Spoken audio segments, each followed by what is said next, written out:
मुद्दे पे कॉल की गई है।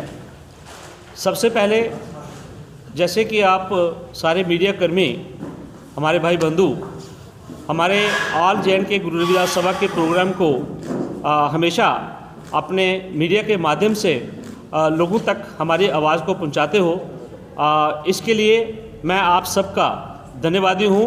सभा की ओर से भी धन्यवादी हूं और सारी बिरादरी की ओर से धन्यवादी हूं। इसके साथ ही जो लोहड़ी की सेलिब्रेशन हुई और आने वाला जो हमारा गणतंत्र दिवस 26 जनवरी को आने वाला है, उसके लिए भी मैं आप सबको मुबारकबाद पेश करना चाहूँगा।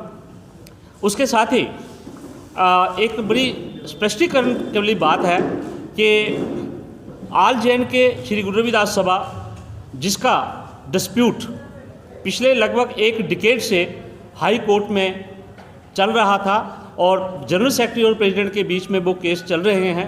एक केस नहीं है, बहुत सारे केसेस चल रहे हैं। और जब लोगों को लगा कि ये केस ख़त्म होने वाले नहीं हैं, इनका आपस में इकट्ठ होने वाला नहीं है, और उससे क्या हुआ कि ऑल जे.एंड.के श्री गुरु रविदास सभा जो थी वो अपने काम जो थी वो प्रॉपर नहीं कर पा रही थी, जिसकी वजह से सभा को, लोगों को बहुत सारा नुकसान हो रहा था। कॉन्स्टिट्यूशन के मुताबिक, जो कॉन्स्टिट्यूशन हमारी जम्मू कश्मीर रविदास सभा का है, उसके मुताबिक जब भी सभा में कोई डिस्प्यूट हो, उसको, उस डिस्प्यूट को ख़त्म करने के लिए एक जनरल बॉडी की मीटिंग जो है वो कॉल की जा सकती है। और उस मीटिंग के दौरान जो 29 दिसंबर को हमारी मीटिंग हुई, जिसमें आप सब लोगों ने उसको कवर किया, उस जनरल बॉडी की मीटिंग में पीरन जी जो हमारे फॉर्मर प्रेसिडेंट थे और श्री एम.एल. बनालिया जिन्होंने रिज़ाइन दिया, उस दिन हमने उन दोनों को आउट कर दिया। ये कॉन्स्टिट्यूशन के प्रोविज़न के मुताबिक हुआ।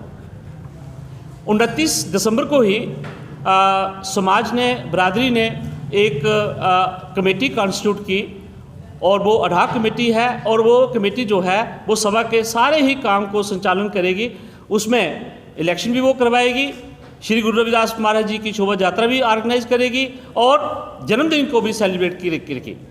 जैसे कि मैं आप सब लोगों के समक्ष बात कहना चाहूँगा कि हमारी शोभा यात्रा जो 9 फरवरी को इसी प्रांगण से शुरू होकर जम्मू के अलग अलग बाज़ारों से होती हुई बहु फोर्ट रविदास सभा में संपन्न होगी। और दूसरा जो हमारा प्रोग्राम है मेन, जो जन्म प्रकाश उत्सव है, वो 12 फरवरी को होगा, वो इसी प्रांगण में होगा। और हम बिरादरी से, आपके मीडिया के माध्यम से बिरादरी को हम ये अपील करना चाहते हैं कि हज़ारों की संख्या में आएँ और शोभा यात्रा को में भी शामिल हों और जन्मदिन के दिन भी आके इस जन्मदिन की शोभा को बढ़ाएं। और दूसरी बात, जो सोशल मीडिया में एक बात चल रही है कि लोग ये कह रहे हैं कि ये काम नहीं कर सकती, जो वर्किंग कमेटी है, स्टे है। मैं आप सब लोगों के सामने ये बात कहना चाहूँगा कि कोई स्टे एक्शन, जो हमारी बॉडी बनी है अडॉक बॉडी, उसके ऊपर कोई स्टे नहीं है। स्टे अगर है, कुछ लोग जो हमारी बिरादरी के प्रोमिनेंट लोग हैं उनको रिस्ट्रेन किया गया है, उनके ऊपर भी स्टे नहीं है। रिस्ट्रेन किया गया है, वो इस प्रांगण में नहीं आ सकते, ये कोर्ट की वर्डिक्ट है। लेकिन स्पष्टीकरण ये है कि जो अडॉक बॉडी बनी हुई है और प्लस जितने भी मेरे बिरादरी के लोग आज यहाँ शामिल हुए हैं, इन लोगों के ऊपर किसी के ऊपर स्टे नहीं है, ये फ्री हैं। और बिरादरी जो है हमारी कमेटी के ऊपर विश्वास करते हुए हमें उन्होंने ऑथराइज़ किया है कि आप बिरादरी के जितने भी काम काज हैं आप उसको संभालें, जितनी देर तक हम इलेक्शन नहीं करवा पाएंगे। तो इसी कंटेक्स्ट में मैं बात स्पष्टीकरण से कहना चाहूँगा कि बिरादरी को मैं अपील भी करना चाहूँगा कि किसी कोर्ट के आर्डर के ऊपर आपको डरने की ज़रूरत नहीं है। हम फ्री हैं, बिरादरी फ्री है, समाज हमारा फ्री है। अगर स्टे है तो चंद लोगों के ऊपर है, बिरादरी के ऊपर स्टे नहीं है। और वो लोग जिनके ऊपर स्टे है वो हमारे यहाँ कभी भी शामिल नहीं होते, किसी भी प्रोग्राम में वो नहीं आते।